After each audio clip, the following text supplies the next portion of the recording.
Maillon essentiel de la dynastie Brasseur, Claude Brasseur, dont la carrière démarre à la fin des années 50, a évidemment fait beaucoup mieux qu'honorer la mémoire de son père.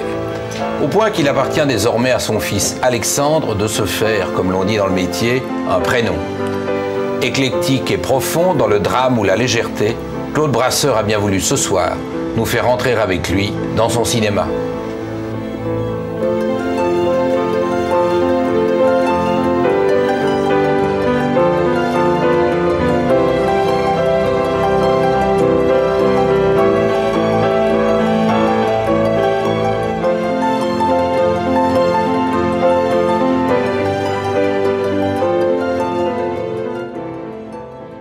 Claude Brasseur, bonsoir. Bonsoir. Merci d'avoir accepté notre invitation. On dit toujours que l'hérédité est un fardeau, notamment pour les acteurs. Si quelqu'un est la démonstration éclatante du contraire, c'est bien vous. Je vous remercie. Si un petit enfant noir, vous lui demandez « Pourquoi êtes-vous noir ?», il vous répondra « Regardez mes parents ». Donc si vous me demandez pourquoi je suis acteur, je vous réponds, regardez mes parents, regardez ma famille. Alors les fils ou petits-fils quelquefois de ceux qui ont représenté quelque chose d'important ou de très important, comme c'était le cas de votre père dans un métier, se plaignent d'abord soit d'avoir été écrasés, soit d'avoir été entravés parce que éternellement identifiés, ramenés à l'image de leur père. Vous n'avez pas vécu les choses de cette façon, vous? Je n'ai pas vécu les choses de cette façon, mais je me demande si toutes ces réponses ne sont pas des excuses à certains échecs. Non, je vous le répète, je me suis jamais posé la question. Mon père il n'a pas eu le temps de m'écraser parce qu'il s'est pas beaucoup occupé de moi. Il avait autre chose à faire, ce qui est normal. Il avait sa carrière, ma mère également. Donc, je me suis débrouillé tout seul et je ne me suis jamais posé la question. Bon, alors comment est-ce que ça se déclenche tout de même pour vous, puisqu'il a bien fallu que vous commenciez? Donc, comment est-ce que ça se déclenche dans la carrière en ce qui vous concerne? Alors, vous étiez dans ce berceau, justement. Un jour, ma grand-mère, Germaine Brasseur, qui elle-même était comédienne, un jour, elle m'a dit, on va aller voir papa travailler, donc son fils, donc mon père. Oh, alors là, j'ai commencé à faire la gueule. Je me suis dit, oh là là, aller voir papa travailler, parce que c'est un mot dont j'ai horreur, le travail. Je me suis dit, oh là là, moi je le voyais, je sais pas, en train de gratter des papiers dans un guichet. Puis on est arrivé dans un endroit bizarre. C'était un grand truc rond. Il y avait plein de fauteuils comme ceux-ci, pour la plupart qui étaient recouverts d'une grande bâche. Puis là-bas, dans le fond, il y avait une sorte d'estrade. Et puis il y avait des gens qui parlaient. Et puis j'ai vu mon père en costume cravate, avec un casque, une ceinture et une épée. Je lui ai dit, mais qu'est-ce que c'est que ce travail là? Pourquoi ton père travaille? Et vous aviez quel âge à ce moment-là? Oh, je sais pas, je devais avoir une dizaine, une douzaine d'années, quoi. Mais donc c'est pas l'idée qu'on se fait du travail à ce moment-là? Ben, c'est pas l'idée. Mais alors on m'a convaincu, on me dit, mais ton père travaille, il répète. Mais je dis, mais pourquoi il répète toujours la même chose? Bon. Enfin, vous avez compris que j'ai assisté à une répétition, et je me suis dit, bon, bah, c'est quand même plus rigolo. Je trouvais ça simplement rigolo. Aujourd'hui, je trouve que c'est effectivement plus intéressant de vivre dans ce monde de rêve que dans le concret, que dans la réalité d'aujourd'hui. Alors cette émission, ce sont vos choix dans votre propre carrière, dans votre filmographie, mais aussi dans le cinéma des autres. Et on va voir maintenant, si vous le voulez bien, le premier extrait que vous avez choisi dans votre parcours. C'est celui du Caporal épinglé de Jean Renoir en 1961.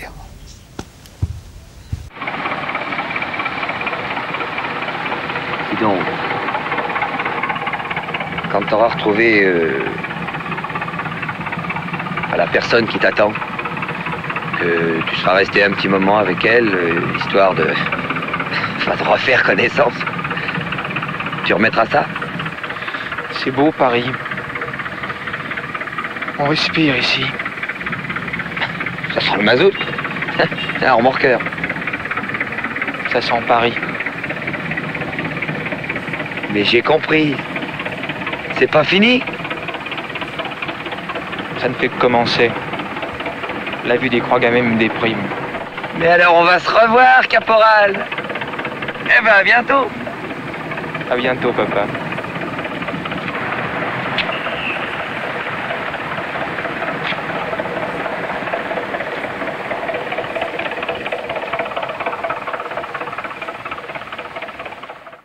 C'est vrai qu'avec Jean-Pierre, on s'est beaucoup revus parce que je crois que c'est l'acteur avec lequel j'ai le plus travaillé au théâtre, au cinéma et à la télévision.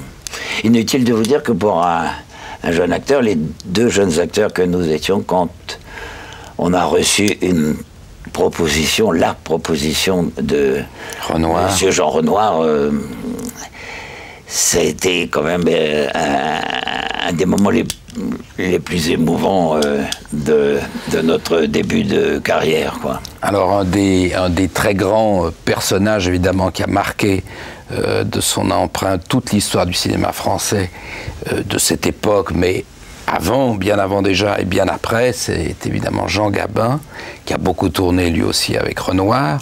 Oui. Aujourd'hui, on ne prend plus tout à fait peut-être la mesure de la carrière qui a été celle de Gabin, et dans sa diversité et dans sa richesse. C'est très vrai. Donc vous avez rencontré le monument, dans quelles circonstances est-ce que vous l'avez croisé? On m'a proposé un film, Denis de la Patelière, un des tout premiers films, un des tout premiers scénarios également de Audiard, rue des Prairies. Et 59.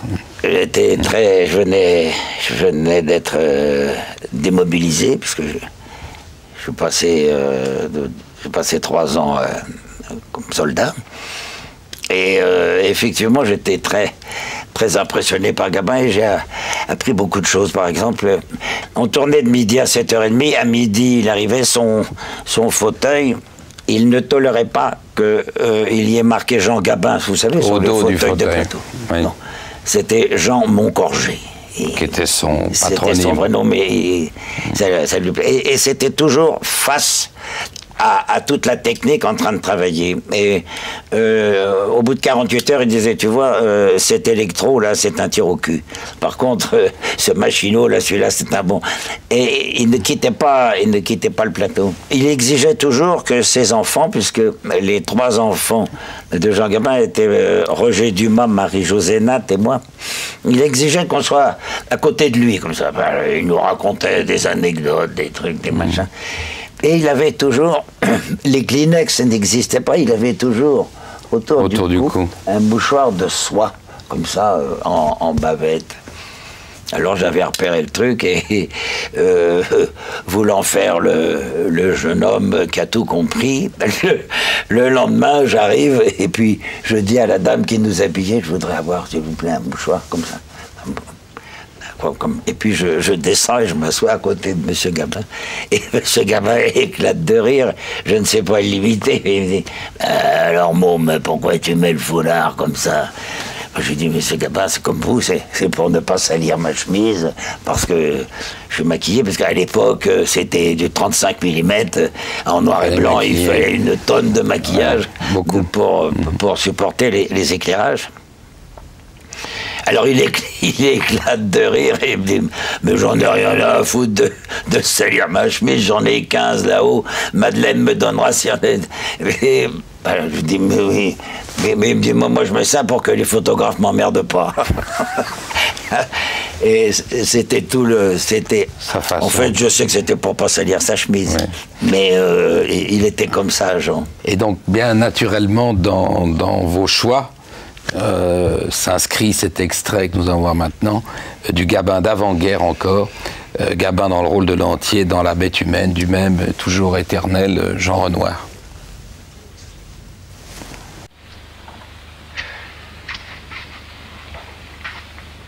Donc, pratiquement, si quelqu'un était passé dans le couloir pour se rendre près de M. Grandmorin, vous l'auriez vu.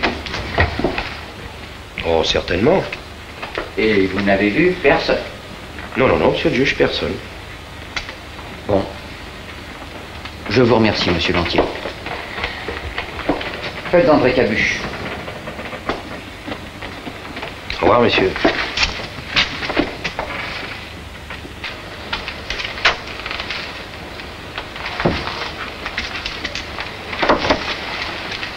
Ça s'est bien passé, oui.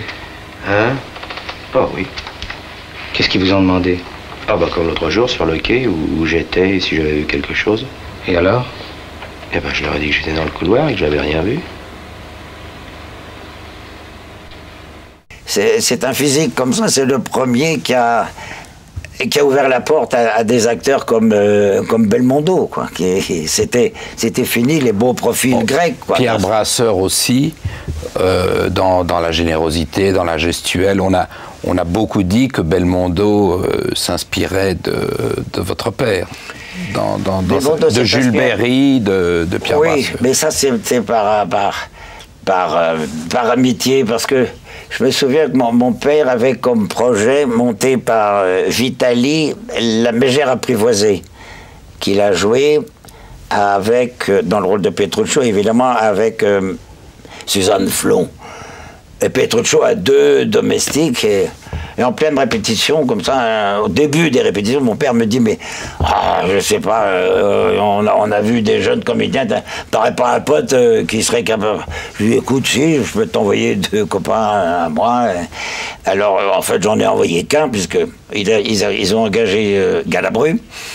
Et l'autre, j'ai dit à Jean-Paul, écoute, va voir, tu vas voir. Bon, et mon père a fait engager Jean-Paul, et une amitié très forte s'est soudée. Si je peux me permettre, je veux raconter une petite anecdote à propos de Jean-Paul, et pour lui rendre hommage.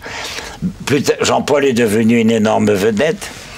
Et un jour, il tournait un film dans les pays de l'Est. Vous connaissez la réputation de mon père, je ne le trahis pas. Je crois qu'un jour, dans ces pays de l'Est, je ne sais pas où ils étaient, Budapest ou Moscou, j'en sais rien, mon père dérape un peu, passe une soirée, disons, un petit peu mouvementée, en soulevant quelque peu de poussière, ce qui fait qu'il a pas mal d'ennuis avec la police derrière le rideau de fer. Et le lendemain, on dit à la production, Monsieur Brasseur, on est désolé, mais vous ne pouvez pas terminer le film.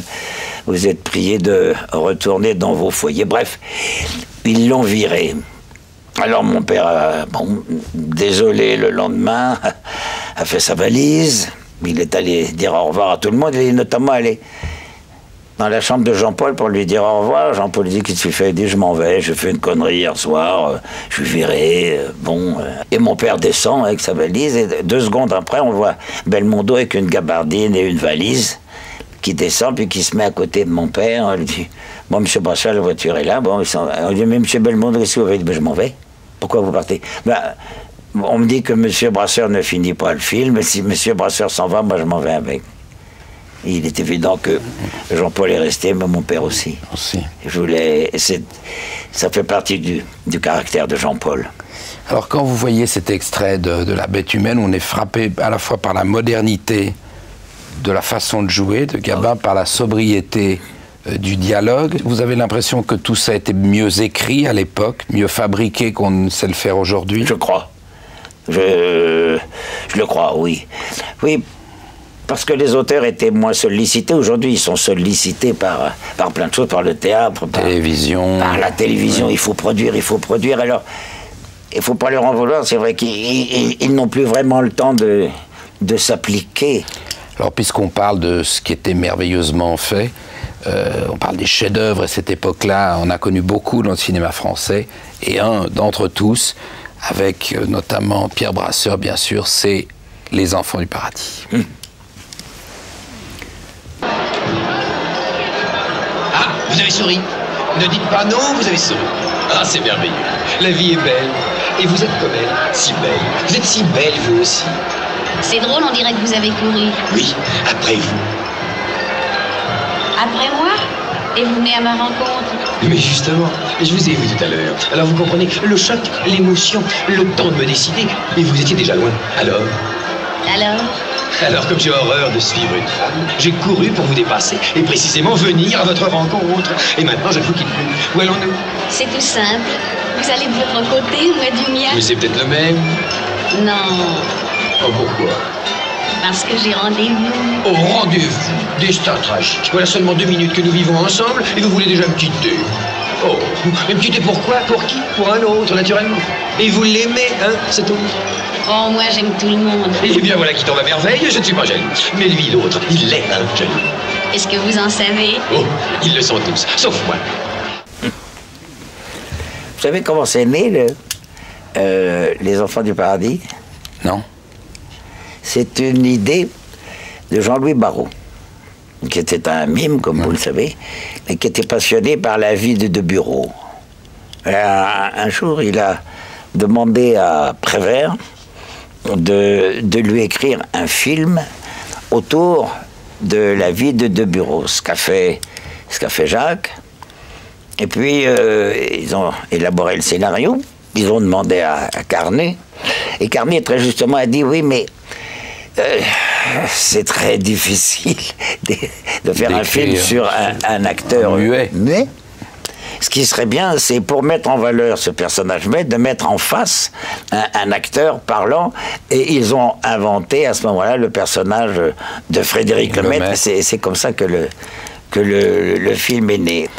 Alors on revient à votre propre parcours, avec quelques sauts dans le temps, jusqu'au moment où vous allez vous retrouver au service, si je puis dire, de Godard. Au moment où vous le rencontrez, d'abord, comment est-ce que les choses se passent? Est-ce qu'elles se passent facilement pour vous? Est-ce que la rencontre est un moment de chaleur ou est-ce que c'est quelque chose d'assez clinique? Je dirais que c'est assez curieux parce que j'ai connu Godard quand il courait après Belmondo. Avec Jean-Paul et toute notre petite bande, Marielle Rochefort, nous étions élèves du conservatoire et le soir on allait dîner ensemble et Godard arrive et on lui dit mais écoute vas-y, qu'est-ce que tu risques, bon t'es pas payé mais enfin on sait jamais, c'est pas grave. Mais alors qu'est-ce qui m'emmerde, il tourne avec des lampes, des machins, des trucs et il dit, alors Jean-Luc arrive et Jean-Paul lui dit, mais donnez-moi un scénario. Bon, d'accord. Alors il s'en va au bar, Jean-Luc. Il revient 5 minutes après avec un paquet de cigarettes. Mais puis il lui donne le scénario et dit, voilà. Mais c'est comme ça que ça s'est fait. Voilà le souvenir que j'avais de Jean-Luc. Et pour vous, pour Bande à part, comment est-ce que ça s'est passé, la collaboration avec lui? Écoutez, j'ai dit une chose, je ne reviens pas dessus. Les grands amateurs de Godard ne seront peut-être pas d'accord avec moi, peu importe. Je trouve que les tournages avec Jean-Luc sont beaucoup plus intéressants que ses films. Et j'ai appris des choses très simples, mais des choses que, en tant que jeune acteur auxquelles on ne fait pas attention. Par exemple? Par exemple, à la fin d'une journée de tournage, je vois sur le plan de travail que le lendemain, on tourne Ma mort. Alors, voulant faire le jeune acteur sérieux et qui réfléchit, avant de te quitter, Jean-Luc, j'aimerais que tu me dises comment tu vois cette scène. Et il m'a répondu, ça dépendra du temps. Alors je suis resté un peu, quoi? Et j'ai réfléchi, puis petit à petit, je me suis dit qu'après tout, c'est vrai. On a un peu la mauvaise habitude, en tant qu'acteur, d'apprendre un texte et de le jouer comme si c'était au théâtre. Et alors, effectivement, au théâtre, il fait jamais chaud, froid, il pleut jamais, il n'y a pas de neige. Enfin. Alors, on joue les scènes comme ça, en se donnant la réplique. Mais c'est vrai que dans la vie, on ne vit pas de la même façon s'il fait chaud, s'il fait froid. Et on tient rarement compte. Maintenant, j'y fais attention. Voilà une chose que j'ai apprise avec Jean-Luc. Maintenant, je fais attention. Est-ce que je suis dans un lieu public? Est-ce que je suis dans un lieu sombre? Est-ce que je suis dans un endroit privé? Est-ce qu'il fait chaud? Est-ce qu'il fait froid? Est-ce qu'il pleut? Ce qui change complètement le comportement et la façon. Oui, tout à fait. La façon dont vous allez avoir de jouer. Voilà, c'est des choses... On va vous voir avec Sami Frey et Anna Karina dans une scène qui a marqué, une scène mythique de Bande à part. Et puis, si vous voulez bien, on en dira encore un mot après.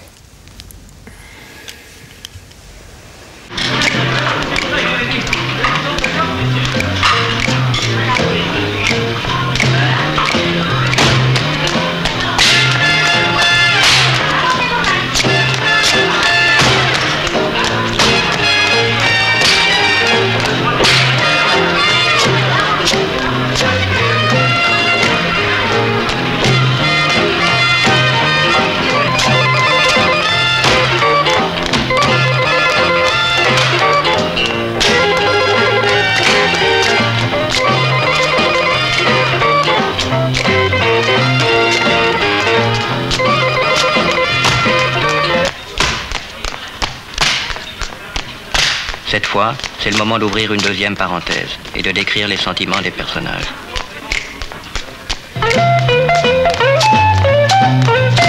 Café!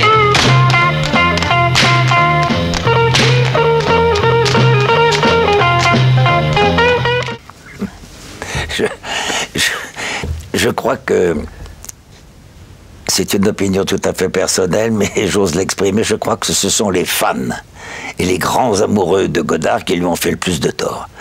Car c'est très bien d'aimer quelqu'un ou quelque chose, ouais, mais il faut le faire bien. Et je crois que la plupart des gens qui ont... Dans l'extrapolation... fait des énormes compliments, ne l'aimaient pas pour les bonnes raisons. Il avait un humour fou, Jean-Luc. Il était très drôle. Je sais qu'il a pas l'air, mais il était très drôle. Et je n'ai jamais compris pourquoi les cinéastes d'aujourd'hui... Ne retenaient pas plutôt ça de lui. Tenaient pas compte de ça. C'était formidable. Alors, vous dites de vous que vous n'êtes pas cinéphile. Je crois que c'est pas tout à fait vrai. Vous êtes un amoureux du cinéma. Et vous parlez peu ou moins du cinéma américain. Quelles ont été vos découvertes, puis éventuellement vos modèles dans ce cinéma-là? Ah bah, moi, j'aime le cinéma américain parce que c'est un cinéma d'action, de regard, de gestes, alors que le cinéma français trimballe un petit peu trop souvent tous nos siècles de littérature. Pour exprimer quelque chose, il faut absolument que ce soit dit. Alors, je pense que pour dire je t'aime à une femme, il suffit dans le cinéma américain, il suffit d'un regard. Ça suffit. Alors vous avez choisi un extrait d'un film dans lequel figure très flamboyant à l'époque Errol Flynn.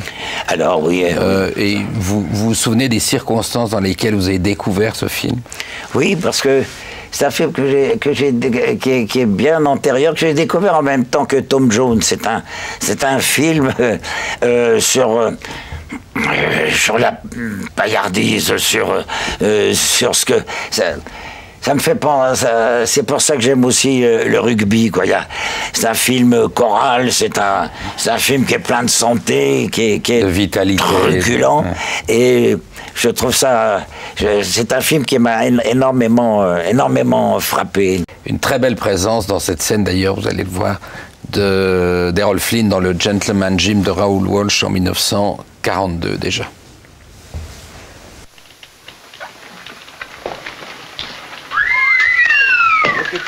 Well, I can't believe me eyes. How do you like it? How does it fit? How do I look, huh? Just like you were melted and poured into it. Anyone that says it ain't yours is a liar. Look at this, Pa. $5 extra. $5? You could have bought those clothes? Oh, Mary. Well, George, what about it?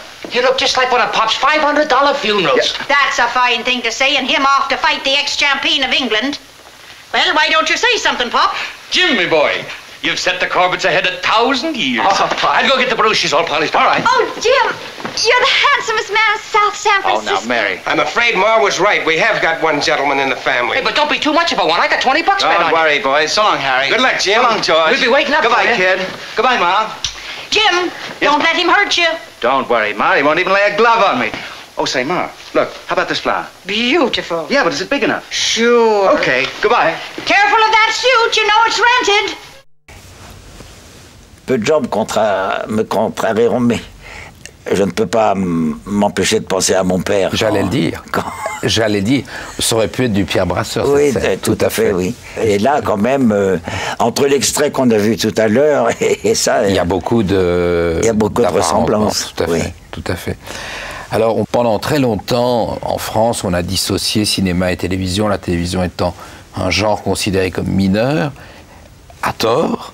Et vous, très tôt, puisque c'est en 1971, vous faites de la télévision et vous faites une série qui a beaucoup de succès puisqu'il s'agissait de Vidocq. Oui. Comment est-ce qu'on vous propose le rôle que, se faire de ma part, Bernard Noël avait déjà joué quelques années avant vous? Effectivement, un jour, Marcel Bluval me téléphone pour me demander si je veux interpréter le... J'ai été très surpris parce que la première série avait été interprétée en noir et blanc par Bernard Noël, un grand acteur, et je ne comprends pas pourquoi on vient me proposer ça. Marcel me dit la vérité. Marcel me dit, écoute, Bernard Noël est condamné par une maladie. Inutile de vous dire que j'ai exigé de rencontrer Bernard. Effectivement, j'ai constaté que Bernard était fatigué. Voilà comment ça s'est passé. Et à l'idée d'entrer dans un personnage de télévision auquel on ne marquait pas la même considération à l'époque, ça vous a pas... C'est la même chose que par rapport à mon père. Je ne me suis jamais posé de questions. C'était merveilleux. Faut pas oublier que quand même ce Vidocq qu'on a tourné en août 70 et août 72 était écrit par Georges Neveu, qui était quand même un des plus grands auteurs dramatiques, un monsieur qui a fait partie des surréalistes. Enfin, c'était un auteur absolument remarquable. Et Marcel, à cette époque-là, et d'ailleurs, je dis à cette époque-là, encore aujourd'hui, je lui souhaite de tout mon cœur, est un mec en pleine forme et brillantissime. Et puisque c'est de lui dont on parle, l'un de vos choix, très naturellement, s'est porté sur lui et sur le face-à-face que vous vivez avec Michel Piccoli dans le Don Juan. Un très grand moment quand même, très grand moment. Quoi qu'il en soit, laissons cela, c'est une bagatelle. Et nous avons pu être trompés par un faux jour ou surpris de quelques vapeurs qui nous aient troublé l'esprit. Oh, monsieur, ne cherchez pas à démentir ce que nous avons vu. Des yeux que voilà. Il n'est rien de plus véritable que ce signe de tête. Et je ne doute point que le ciel, scandalisé de votre vie, n'ait produit ce miracle pour vous convaincre et pour vous retirer de... Écoute, si tu m'importunes de tes sortes moralités, si tu me dis encore le moindre mot là-dessus, je vais appeler quelqu'un, demander un air de bœuf, te faire tenir par 3 ou 4 et te rouer de 1000 coups. M'entends-tu bien? Fort bien, monsieur. Le mieux du monde. Vous vous expliquez clairement. C'est ce qu'il y a de bon en vous, que vous n'allez point chercher de détour. Là, vous dites les choses avec une netteté admirable. Alors qu'on me fasse souper le plus tôt que l'on pourra. Une chaise, petit garçon. Monsieur. Voilà votre marchand, monsieur Dimanche, qui demande à vous parler. Bon, ben voilà ce qu'il nous faut, quel compliment de créancier. Mais de quoi s'avise-t-il de venir nous demander de l'argent? Et que lui disais-tu que monsieur n'y est pas? D'un grand moment, enfin, de faire du cinéma. Avec Molière. Quand même, je crois d'ailleurs que c'est une des rares pièces de Molière cinématographiques, parce que c'est la seule qui ne répond pas aux règles des unités. Aux trois unités, lieu, temps, action. Il y a des décors un peu partout. Et je me souviendrai toujours de certaines scènes tournées à 9h du matin dans la forêt de Rambouillet à cheval, avec une véritable odeur de rosée, avec les branches qui nous fouettaient le visage, en jouant Molière. C'était ça a été la deuxième émotion après, au début de ma carrière, avec la proposition de Jean Renoir. Quoi. Quand on m'a proposé Molière, Sganarelle, c'était... Il y avait à la fois le sujet, les conditions, l'auteur, évidemment. Et Michel, quoi. Alors on arrive à ces Seins de glace de Georges Lautner en 1974. On va vous retrouver dans un personnage, enfin dans un contexte en tout cas très noir, et où vous jouez le rôle principal avec Mireille d'Arc, avec un Alain Delon non pas effacé, mais en retrait dans la dramaturgie qu'il a presque choisie pour vous deux. Comment ça s'est construit, cette aventure? En 72, c'est la mort de mon père que j'apprends par la télévision. Et pendant 1 an, je me suis posé beaucoup de questions. Je n'ai pas reçu une seule proposition, pas une seule. J'étais perplexe, je ne savais... Je finissais par me demander ce que ça avait un rapport. Bref. Et puis un jour, je reçois sur mon répondeur un message de monsieur Alain Delon qui me demande de bien vouloir prendre un scénario. Je prends ce scénario, il me dit, je lis ce scénario dans lequel il y a 3 rôles, un jeune premier, une jeune première, comme on dit, et un avocat. Les 2 premiers rôles que je viens de citer, à peu près, c'est pour vous donner le rapport, ont à peu près 12 semaines de tournage. L'avocat en a 4 semaines. J'étais ravi. Simplement, je pose la question à Alain. Je lui dis, ne crois-tu pas que je suis un peu jeune pour jouer l'avocat? Il me dit, non, l'avocat, c'est moi qui le joue. Le rôle du jeune premier est pour toi, et pour Mireille. Je veux faire ce film pour vous, comme vous n'êtes pas très connu et que vous n'êtes pas, comme on dit aujourd'hui, bankable. Je serai à l'affiche pour jouer l'avocat de façon à ce que le film puisse se monter, puisqu'il décide, lui, de le produire. Et je connaissais Alain, avec qui j'avais des rapports amicaux. Et Alain m'a offert ce rôle ainsi qu'à Mireille, et le film c'était un remarquable scénario réalisé par Lautner. Le film a eu beaucoup de succès. Je pense que c'est tout simplement parce que il aimait bien ce que je faisais, il aimait bien ce que faisait Mireille, qu'il a fait ça. On n'en a jamais reparlé, il m'a jamais demandé de lui dire merci, rien. Mais je le fais à cette occasion. On va vous voir dans cet extrait, scène dans laquelle il n'est pas, mais vous êtes vous très présent.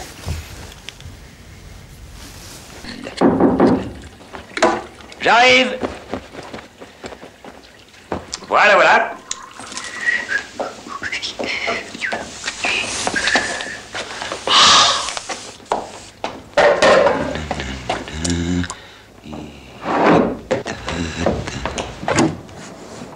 Monsieur François Rollin, s'il vous plaît.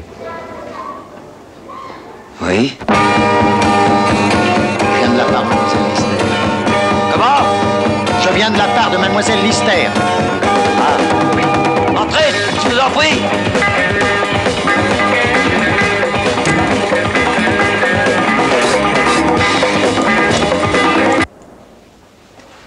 C'est à quel sujet? Mademoiselle Lister s'excuse. Elle n'a pas pu venir elle-même. Elle m'a prié de venir vous chercher pour vous conduire chez Maître Rilson. Son avocat? Oui. Ah bon?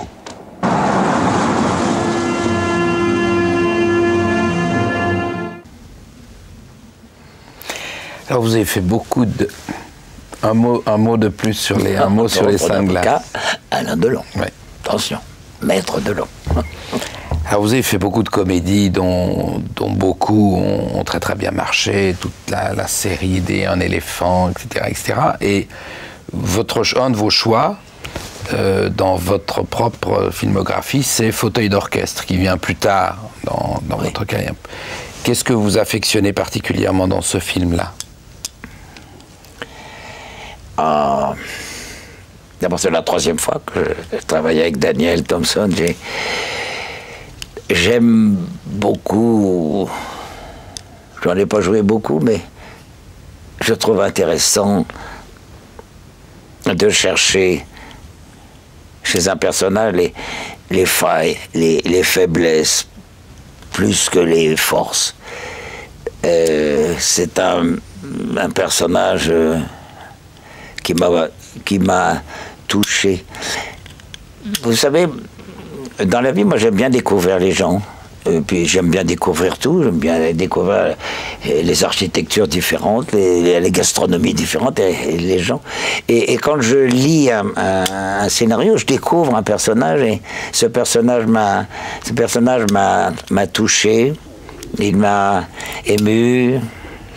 C'est un personnage plein de pudeur qui a une maladie grave, mais il n'en parle pas même à son fils. Il a des problèmes avec son fils, il a des problèmes dans sa vie, il est seul. Enfin, j'aime bien les personnages. Il faut que le personnage vous séduise pour que vous acceptiez de l'interpréter, ou est-ce que vous pourriez entrer dans une personnalité que vous rejetez du fond de vous-même?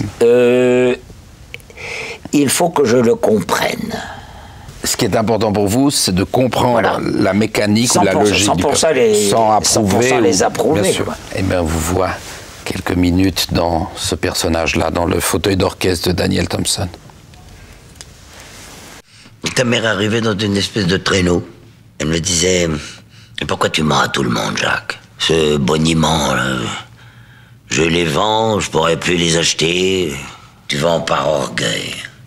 C'est tout. Tu vends pour entendre les enchères qui montent à chaque euro, chaque dollar de plus tu vas jouir. C'est pas l'argent, je sais, non, c'est l'orgueil. Oui, ça veut dire, j'avais raison. J'avais compris, moi, avant vous tous, que tout ça, un jour, ça vaudrait n'importe quoi. Ce jour-là, tu veux pas le rater. Hein? Et c'est vrai? C'est pas faux. Dans les scénarios de Daniel Thompson, tout n'est pas dit. Ce qui est très intéressant pour un acteur, parce que ça lui laisse une place. Et si c'est dit, on n'a plus à le jouer, c'est pas intéressant. Alors vous disiez que vous travailliez beaucoup avant le plateau. Oui. Je travaille beaucoup avant parce que, contrairement à beaucoup de mes camarades, je pense que le cinéma est quelque part un peu plus difficile que le théâtre. Lequel des deux registres pardonne le plus? Est-ce qu'une défaillance n'est pas immédiatement visible au théâtre et peut-être plus discrète au cinéma si on la traverse? Oui, une défaillance au cinéma, effectivement, on sait que ça va être pris. Mais moi, je ne travaille jamais en me disant on va en refaire une autre. Moi, ça c'est un petit peu l'habitude du théâtre. L'autre chose très importante dans la différence, c'est qu'au théâtre, il y a la chronologie. Alors qu'au cinéma, si on ne travaille pas beaucoup avant, c'est ce que j'appelle travailler à la table, sans me prendre la tête entre les deux points. Mais c'est vrai que mes scénarios sont remplis de notes, parce que, au cours de la même journée, je tolère qu'on commence par la scène 26, et qu'après la scène 26, on tourne à la 132, quoi. Mais entre les deux, il y a tout un chemin. Si on ne l'a pas travaillé dans la continuité, on risque de partir un peu dans toutes les directions. Alors, puisqu'on parlait des deux genres du cinéma, enfin des deux registres du cinéma et du théâtre, nous allons maintenant voir un extrait, bien entendu, du Souper, qui a été un très très grand succès, aussi bien au cinéma d'ailleurs qu'au théâtre. Oui.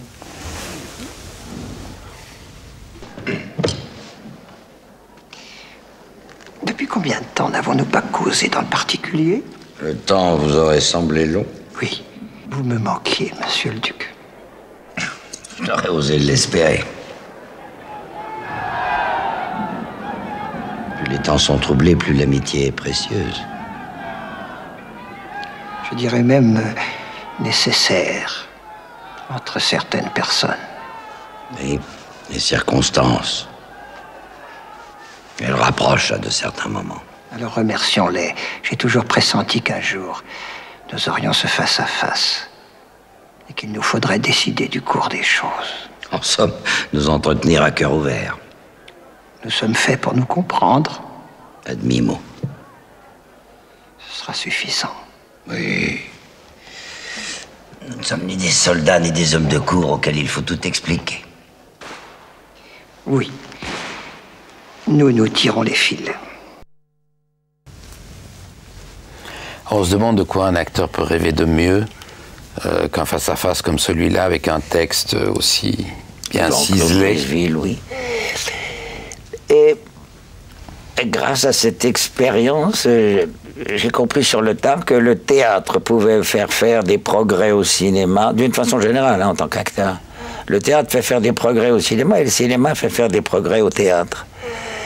Nous avons tourné sous la direction de Molinaro, nous l'avons tourné dans l'ordre, que vous vous rendez compte que nous avons tourné un film que nous avons répété 300 fois.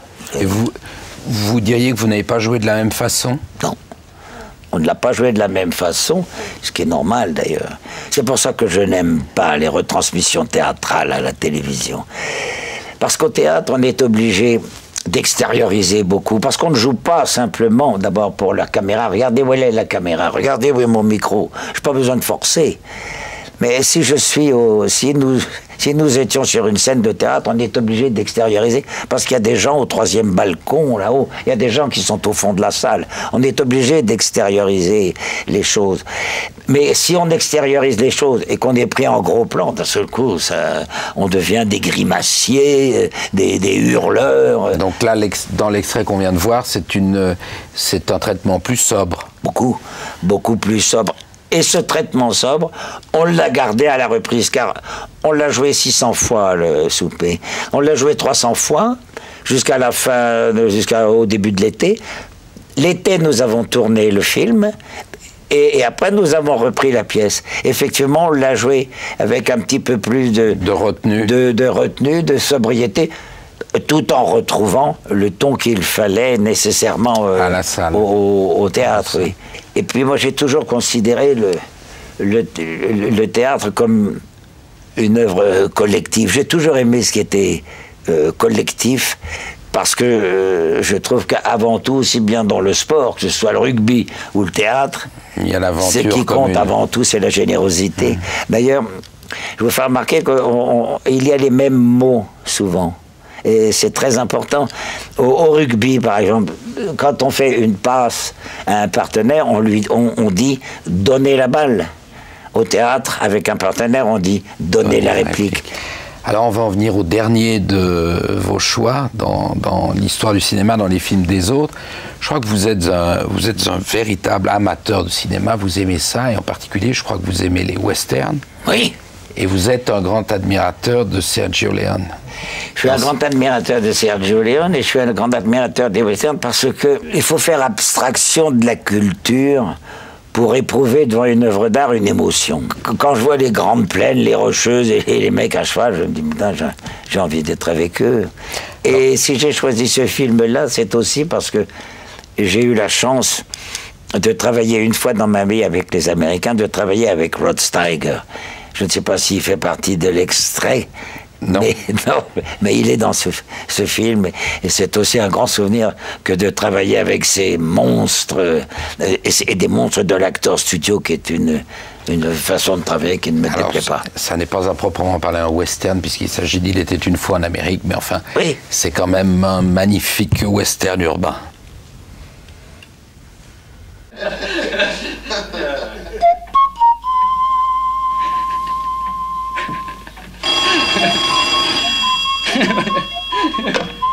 Hello? Yeah, this is Jimmy. Who's this, Max? No, it's Noodles. Okay, listen. We're gonna need you guys today. I'm gonna be making a tough speech, and I think you...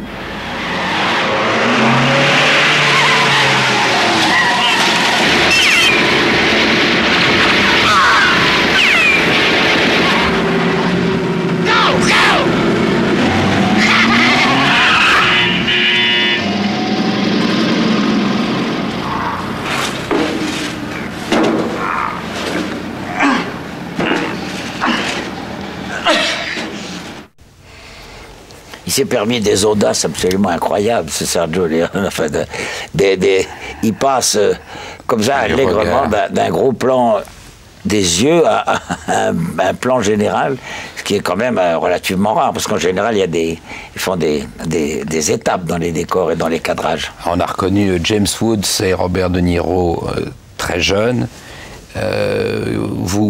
Dans la technique desquels vous reconnaissez peut-être davantage que chez les acteurs français, c'est-à-dire que c'est le jeu plus intériorisé dont vous parliez tout à l'heure. Oui, mais ça, je crois que ça vient justement des mots. Alors, ce qu'ils arrivent à faire, par un geste, par un jeu de scène, par un regard, ils arrivent à exprimer. On se dit, tiens, si on devait exprimer ça dans le cinéma français, c'est 4 répliques. On l'aurait fait dire. Voilà. Et c'est ça que j'admire chez ces acteurs. Alors je voudrais qu'on termine ce long et beau voyage. On l'a commencé en parlant de votre père, on a parlé de la dynastie Brasseur. Cette dynastie se prolonge et se prolongera puisque maintenant votre fils, avec lequel vous avez joué d'ailleurs, reprend le flambeau des Brasseurs. Est-ce que vous êtes un père très interventionniste par rapport à ce qu'il fait? Est-ce que vous êtes très directif? Pas du tout. J'essaye de prendre exemple sur mon père. Un jour que j'hésitais à accepter un rôle ou pas, je demandais à mon père, qu'est-ce que t'en penses? Il me dit, écoute, tu vas prendre ça comme une blague, mais voilà, pour choisir un rôle, il faut travailler avec les gens avec qui tu as envie de boire des coups, et boire des coups avec les gens avec qui tu as envie de travailler. Et ça a l'air d'une plaisanterie, mais c'est beaucoup plus important qu'on ne le croit. Et puisque vous me parlez de mon père et que vous me parlez de mon fils, je me demande qu'est-ce que je fous entre les deux. Bon, mais il n'y a pas que ça. Mon fils, par rapport à notre famille, c'est la 6e génération d'acteurs. On encombre le marché depuis 1820, vous vous rendez compte, puisque mon ancêtre, Jules Brasseur père, a créé le théâtre des Nouveautés. Ensuite, il y a eu le frère aîné qui a créé les tourneurs, ceux qui emmènent les gens en tournée. Il y a eu son frère cadet, Albert Brasseur, qui fut une énorme vedette au théâtre des Variétés. Il y a eu ma grand-mère, qui était au Palais Royal, mon père, votre serviteur, et mon fils, qui dans quelques années viendra s'asseoir sur ce fauteuil et répondra à vos questions. Merci beaucoup, Claude Brasseur. Je vous en prie, merci.